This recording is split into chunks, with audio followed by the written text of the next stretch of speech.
Sakyan mo lang, just ride it out. Magandang araw mga kaibigan, magkapet pandasal muna po tayo. Ito po si Father Nono.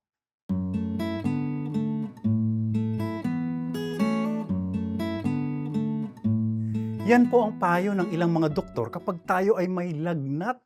Sakyan mo lang, hayaan mo lang, just ride it out. Kusa rin niyang huhupa, it will soon break by itself.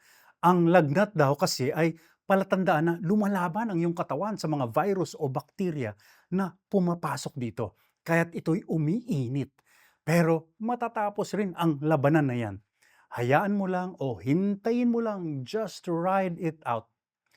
Maganda po yung imahe na yan, sakyan lang. Ginagamit din po yan, hindi lang sa lagnat.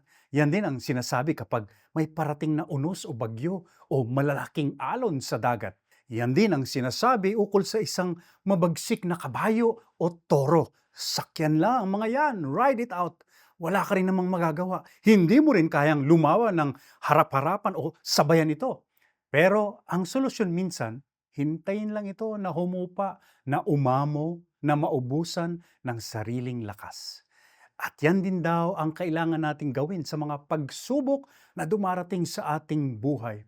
Gulong-gulo ka o litong-lito na kung paanong haharapin o tutugunan ang mga ito. Nais mong kontrolin. Minsan ang kailangan lang ay hintayin itong lumipas, humina, at pagkatapos ng bagyo, kusang sisilip ang sinag ng araw. Manalangin po tayo.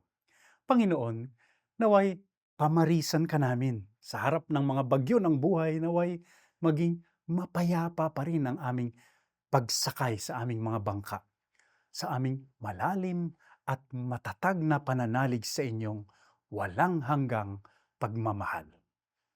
Amen.